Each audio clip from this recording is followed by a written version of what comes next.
Inilah dia, Rosiana Silalahi. Selasa malam, talk show Rosi di Kompas TV kedatangan tamu spesial. Seorang remaja pemberani bernama Asa Firda Inayah atau kerap dipanggil Afi. Warisan. Kebetulan saya lahir di Indonesia dari pasangan Muslim. Maka saya beragama Islam. Seandainya saja saya lahir di Swedia atau Israel dari keluarga Kristen atau Yahudi, apakah ada jaminan bahwa hari ini saya memeluk Islam sebagai agama saya? Tidak.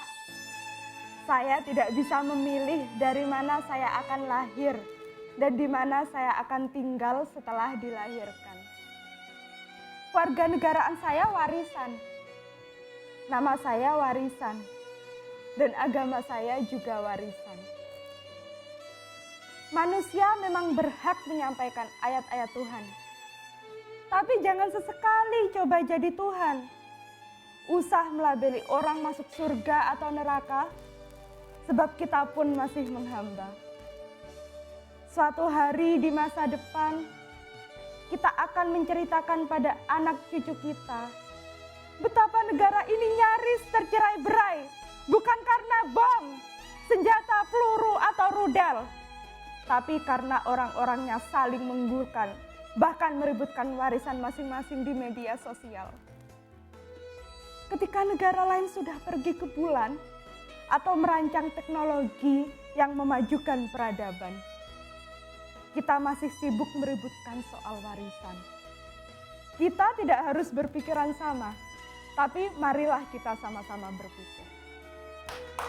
Afi, remaja usia 18 tahun asal Banyuwangi, Jawa Timur ini memang jadi sorotan setelah menuliskan pemikiran yang ia beri tajuk warisan di laman Facebooknya.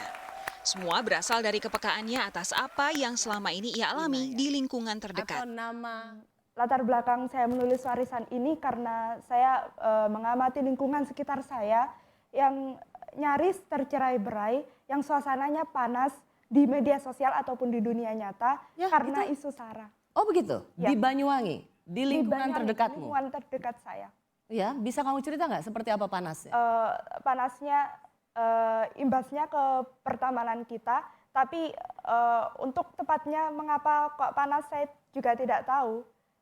Mungkin karena pilkada belakangan ini yang jadi itu menjalar juga ke Banyuwangi? Ya, yang mempengaruhi Banyuwangi yang KTP-nya bahkan bukan Jakarta, tapi ribut soal pilkada Jakarta.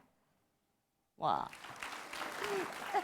Banyak yang mengapresiasi, tapi tak sedikit pula yang mencerca dan menganggapnya lancang. Remaja ini kerap dibuli alias mengalami perundungan, baik di internet maupun secara langsung. Bagi para pencerca, Afi punya puisi tersendiri. Kalian tahu, para orang dewasa itu kadang-kadang membingungkan. Mereka ingin negara mereka maju, tapi suara yang menyeru kemajuan ramai-ramai dibungkam hanya karena mereka tidak ingin ego mereka sebagai pihak lebih tua yang selalu benar akan terusik. Wah. Hanya karena mereka tidak mau posisi mereka sebagai orang yang lebih superior tercabik. Wah. Panasnya kondisi di tengah masyarakat membuat Afi mengajak siapapun untuk saling hormat kepada sesama tanpa peduli latar belakang. Ia pun menyuarakan kepeduliannya terhadap kaum minoritas di Indonesia. Tanpa mengurangi rasa kepedulian saya terhadap minoritas, terhadap kaum yang sama agamanya dengan saya sangat menjunjung tinggi hak-hak minoritas. Saya sangat peduli dengan hak-hak mereka. Kenapa? Karena kebetulan di Indonesia ini Muslim menjadi mayoritas, Kristen, Buddha, Konghucu, Hindu, dan aliran kepercayaan lain menjadi minoritas. Tapi jika kita hidup di Swedia atau di Jepang dengan Muslim sebagai minoritas, maukah kita diperlakukan sama seperti kita memperlakukan minoritas di Indonesia ini? Anak-anak sudah mulai disusupi kebencian, menganggap bahwa agama kita paling benar, itu wajib untuk diakui setiap pemeluk agama. Tapi kita tidak harus mengatakannya pada orang lain, agama gue paling benar, agama lu salah semua. Kita meyakini kebenaran agama kita dengan tidak harus menghakimi. mendiskreditkan keyakinan agama lain. Wow, karena saya melihat kamu juga menulis. Pemikiran Afi tentu bisa jadi inspirasi seluruh warga Indonesia untuk terus menghormati sesama dan hidup berdampingan dengan damai di negara yang bineka. Yang sulit adalah berhijab tanpa merasa lebih suci dari yang tidak berhijab.